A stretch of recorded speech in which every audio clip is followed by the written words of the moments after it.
ماذا يجري في النيجر؟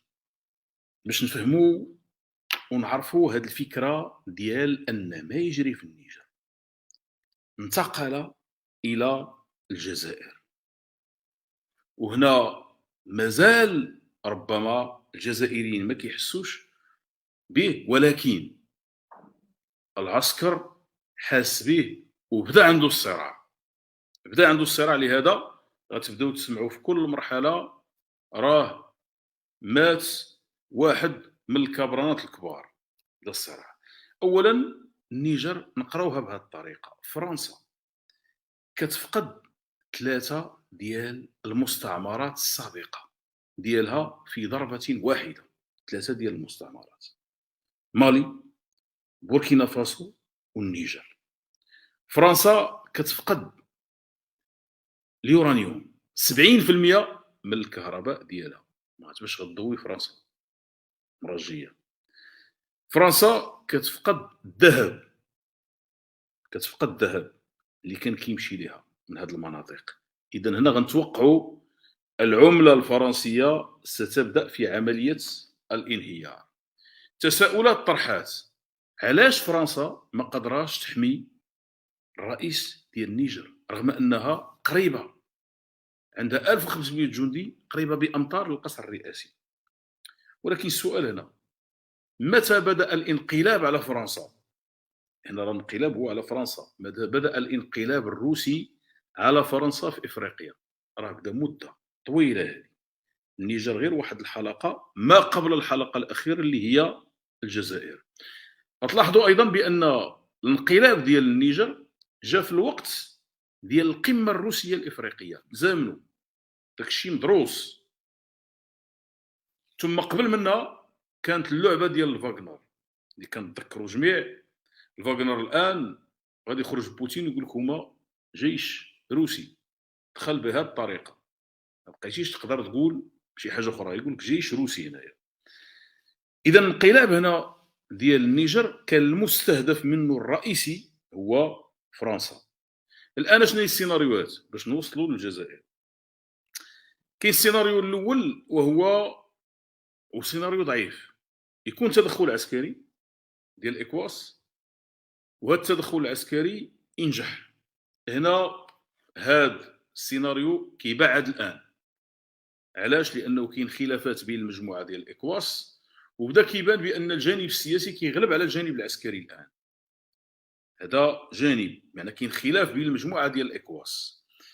الجانب الثاني هو يكون تدخل عسكري ديال مجموعة الإكواس، القوات ديالها، ويفشل هنا، وهنا غتكون نتائج أخرى. غادي يمكن أنه تشتت المجموعة ديال الإكواس. السيناريو الثالث وهو المنطقة مقبلة على الفوضى، وهو السيناريو الراجح الآن، بمعنى أنه باش يمكن يكون تدخل خاص يكون ترخيص ديال مجلس الأمن، هذا القانون الدولي. ورغم الخلافات اللي كاينه بين روسيا والولايات المتحده الامريكيه ما غيتخلاوش على مجلس الامن، ما يمكنش، غادي يبغيو هذا الشيء يدوز عن طريق مجلس الامن. وهنا مجلس الامن اللي داز غادي يكون الفيتو ديال روسيا. اذا هنا بمعنى ما غيكونش تدخل عسكري، هذا سيناريو من السيناريوهات. وهنا غتبقى شنو غادي يوقع؟ غتحاول فرنسا انها دير شي عمليه خارج اطار، مع واحد العينه، واحد المجموعه من الاكواس يمكن دير فرنسا دير هذه العمليه. وهنا كاينه المعلومات اللي كتقول بان فرنسا غتبغي دير العمليه انطلاقا من الاراضي الجزائريه، والاراضي الجزائريه فيها روسيا ايضا. اذا هنا كاين الجناح اللي هو عنده علاقه بفرنسا، الجناح العسكري، غادي يمكن انه يخلي فرنسا يمكن دير هذه العمليه بقوات معينه، ولكن غادي يكون التصدي ديال الجناح ديال روسيا. هنا غتوقع الفوضى. علاش؟ لانه غتكون هذه مقدمه ديال مقدمه ديال حرب اقليميه، وهذه المقدمه ديال الحرب الاقليميه غتخلي بزاف ديال النزاعات تبان. منها مثلا غادي يخرج مثلا طوارق. الطوارق هو واحد المجموعه اللي هي مشتته، كاينه في شمال مالي، كاينه في شمال النيجر، كاينه في جنوب الجزائر، وكاينه في جنوب غرب ليبيا، كتستعد باش انها تخرج. اذا غادي تخرج بهذا الشكل هذا. هنا السؤال اللي كيطرح، واش هذا الصراع هذا اللي بدا الان واضح بين روسيا وفرنسا واش غيوقف في النيجر؟ كل هالمؤشرات كتقول بانه سيمتد الى من؟ سيمتد الى الجزائر. علاش الجزائر؟ الجزائر اولا هي لحد الان هي واحد المحميه فرنسيه، محميه فرنسيه فيها الكبرنات ديال فرنسا، الجناح موجود. اللي طلبات محميه فرنسيه طلبات الحمايه ديال روسيا، محميه فرنسيه طلبات الحمايه ديال روسيا. بمعنى كاين جناح اللي هو عسكري مع فرنسا، وكاين جناح اللي هو عسكري مع روسيا، والجناح اللي مع روسيا كيبان بانه هو الاقوى.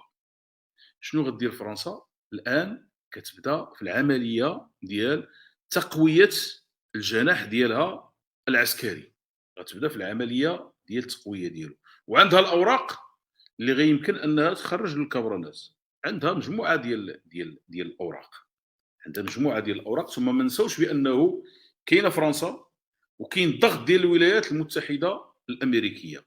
كاين واحد الراي اللي كيقول بانه البلاد ديال الكبرنات شنو كيديروا؟ كيتسناو فين غتميل الجهه، واش غتميل الى روسيا او غتميل لفرنسا والدول الغربيه. اولا الى مالت الى روسيا، معنى هذا ان فرنسا غدير سياسه الارض المحروقه، ما غتخرجش من الجزائر الا الى ما صفتها. بمعنى فرنسا معروفه الاستعمار الفرنسي ملي كيخرج بشي بلاصه انه كيدير الارض المحروقه. كيفاش غتكون هذه الارض المحروقه في الجزائر؟ سؤال هذا. ثم الاغراق ديال الكبرنات بالجزائريين، بمعنى طرد الجزائريين من فرنسا. واحد المجموعه غتنوض فوضى. هذا جانب. كاين اللي كيقول بانه راه هذا الشيء هذا غيتحسن في نهايه المطاف للدول الغربيه. وهنا الى النظام العسكري الجزائري بغى يميل جهه الدول الغربيه، الدول الغربيه لن تنسى ما قام به النظام العسكري بعمليه التحالف ديالو مع روسيا، ما تنساش هذه المساله. وهنا غطالب بماذا؟ غطالب بتنازلات. هذه التنازلات اش غتكون؟ هذه التنازلات غتكون هي اصلاحات عميقه داخليه، بمعنى غتمس العسكر، اخراج الدوله المدنيه. لهذا كل التحليلات كتقول بان ما يجري في النيجر بدات الاثار ديالو على الجزائر، وهنا بدات الاثار ديالو على العسكر اللي هو فيه اجنحه. وان العسكر الان البلاد غرقات. العسكر اش كيدير الان؟ يريد حمايه نفسه، كيحمي راسو فقط. البلاد مشات، لان البلاد الان اللي كنهضروا على الجنوب غيمشي، الجنوب ديال الجزائر مشى. ثم ما نسوش غتولي واحد المنطقه مفتوحه من ليبيا وهي جايه حتى ليبيا. الان كاين واحد الطرح اللي كيفكر في الاراضي ديالهم اللي داو النظام العسكري، داو النظام العسكري. وفرنسا تكشف على الارشيف، غادي يخرج الارشيف كامل. بمعنى هنا فرنسا ما غتخليش هذه المساله، ما تخليش هذه المساله تمر بهذه الطريقه. اذا هنا النظام العسكري الان في هذه المرحله باش نفهموه، الناس اللي كيقول لك شنقريحه يستعيد الحرب وشنقريحه كيدير، شنقريحه فقط يريد حمايه نفسه. بمعنى انهم باغين يلاه يحمي العسكر راسو. تبون عنده اتجاه اخر الان. تبون ملي بدا كيخرج هذه الملفات الصحه الجسديه والعقليه انه كيميل نحو فرنسا، كيمشي نحو فرنسا.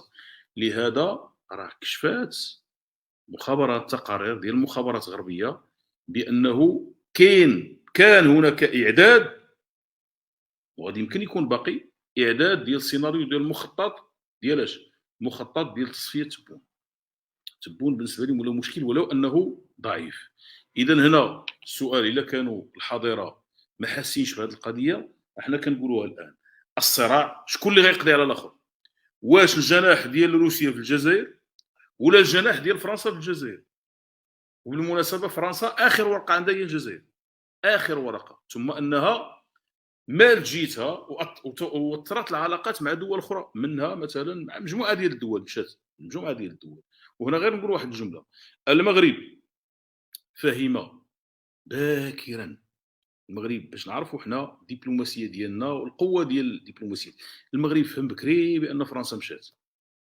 الناس اللي كانوا كيقول لك واو كيفاش والمغرب وهذه فرنسا وكذا، يعرفوا بان المغرب فهم بكري بان فرنسا مشات، فهم بكري بان فرنسا ضعفت، فهم بكري بان هذاك المنعرج اللي دار ماكرون تجاه الجزائر صفاها لفرنسا. فهم بكري المغرب، فهم هذه المساله جيدا. الان سؤال: عندنا جيران ديالنا، اشقاء ديالنا اللي هما موريتانيا، الاشاعه اللي كانت خرجات من طرف الاعلام الجزائري بالخصوص حول انه راه كاينه محاوله ديال الانقلاب في موريتانيا. بعض المعطيات تقول بان الكابرانات كانوا كيشتغلوا على مخطط، باغين انه نفس الوضع اللي وقع في مالي، اللي وقع في بوركينا فاسو، اللي وقع في النيجر، انه يوصل الى موريتانيا. علاش بالنسبه لهم؟ لان الرئاسه الموريتانيه الحاليه ما عطاتهمش الراس، ما بغات تمشي معاهم في اتجاه، وكيحاولوا انهم يخدموا هذه المساله عن طريق ايضا الميليشيات ديال البوليزاريو اللي موجودين في موريتانيا.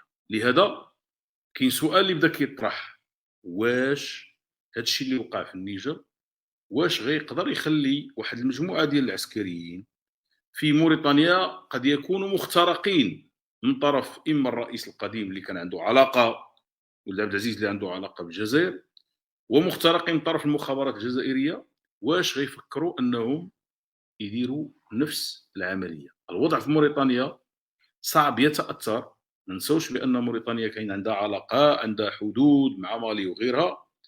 اذا الوضع هو صعب ويجب الانتباه، خاصه الانتباه الى التحركات ديال المخابرات الجزائريه في موريتانيا، وتحركات ديال السفير ديال الجزائر في موريتانيا، والتحركات ديال المجموعه ديال البوليزاريو اللي كيدخلوا الى موريتانيا، لان الوضع في موريتانيا يهمنا، والاخوان في موريتانيا هم اشقاء ديالنا.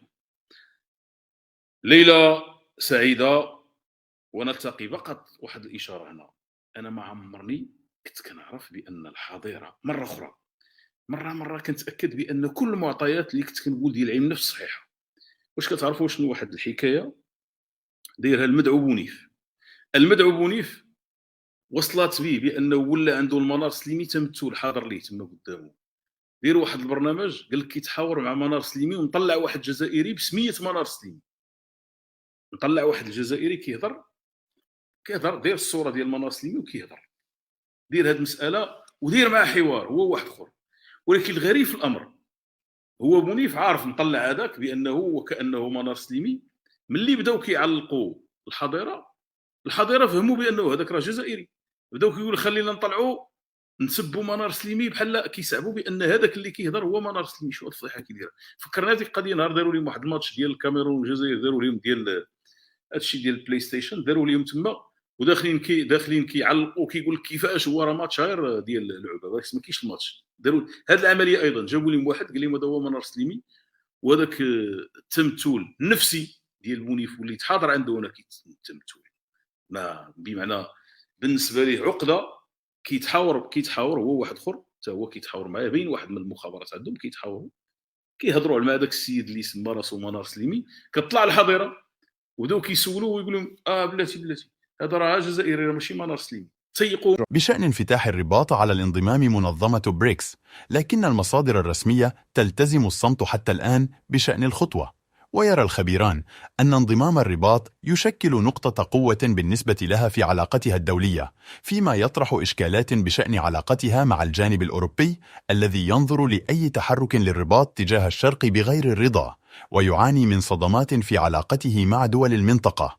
وفي وقت سابق من الأسبوع الحالي، قالت وزارة خارجية جنوب أفريقيا إن ما يقرب من 20 دولة قدمت طلبات رسمية للانضمام إلى الكتلة، بينما أكدت أكثر من 30 دولة حضورها في القمة المقبلة.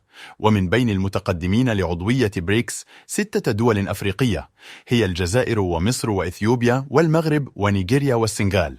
لا تنسى الإعجاب وضغط زر الجرس والاشتراك لكي يصلك الجديد وكل ما هو حصري.